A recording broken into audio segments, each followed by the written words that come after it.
A ver, autolesión y suicidio. Son dos palabras que muchas veces se usan casi como si fueran lo mismo, ¿no? Pero la verdad es que la diferencia entre ellas es crucial. Hoy vamos a meternos de lleno en este tema tan complejo y entender por qué descifrar la intención detrás de un acto es algo que literalmente puede salvar vidas.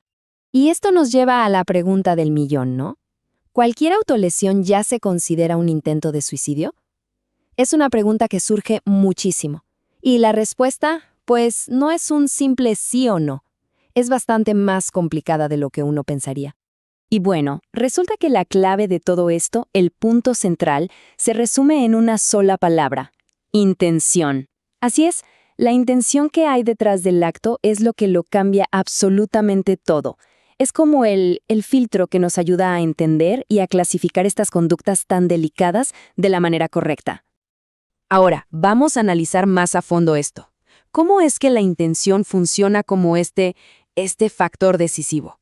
Pensemos en ello como una especie de lupa que nos permite separar las diferentes conductas y, lo más importante, guiar a los profesionales para que puedan ofrecer la ayuda que de verdad se necesita.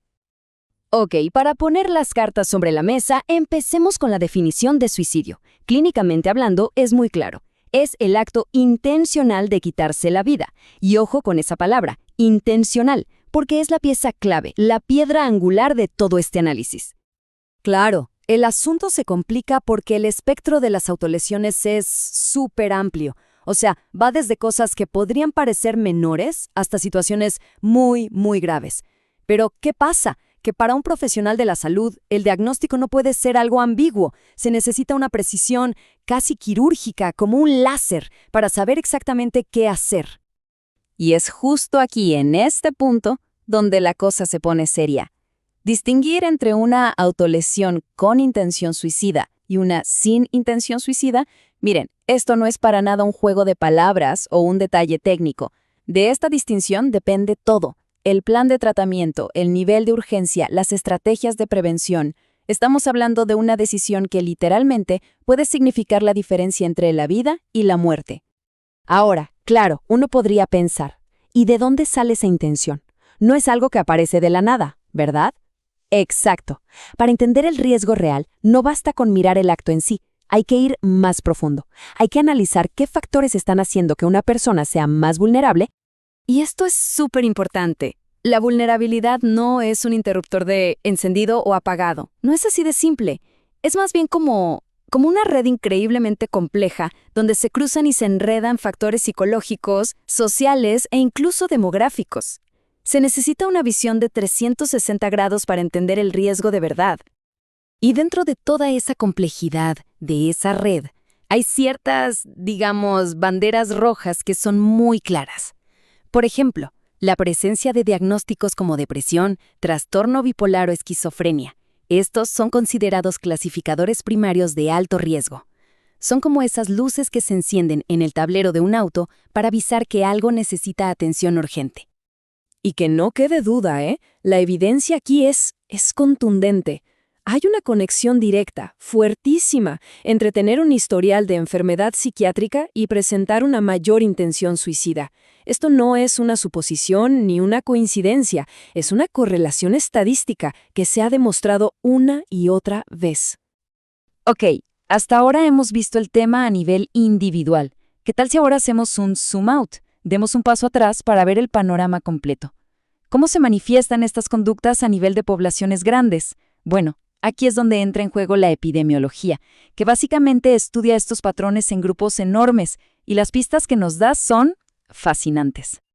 Lo que hace la epidemiología es analizar datos de miles, a veces millones de personas.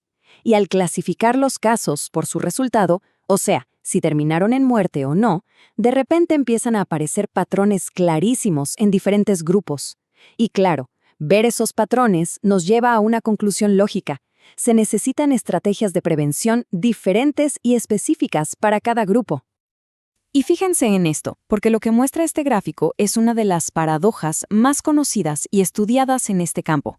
Por un lado, vemos que las mujeres presentan una frecuencia mucho más alta de intentos de suicidio, pero por otro lado, el suicidio consumado, el que termina en muerte, es bastante más común entre los hombres.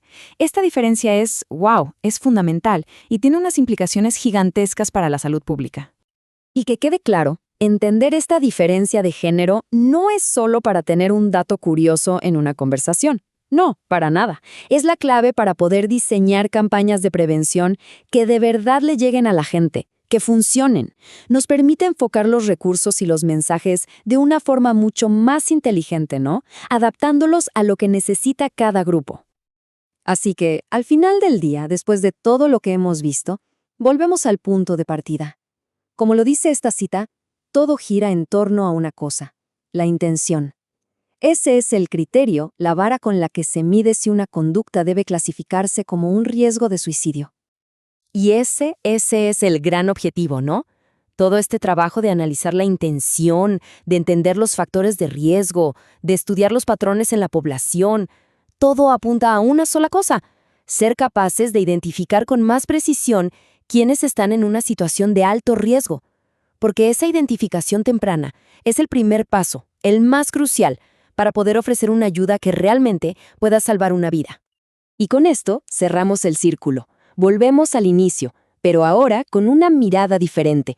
Quizás la próxima vez que escuchemos hablar de autolesión, recordemos que detrás de ese acto hay toda una historia, una muy compleja, y que entender la intención no es un mero tecnicismo clínico, sino una herramienta poderosísima, una herramienta de compasión, de prevención y, al final, una herramienta para salvar vidas.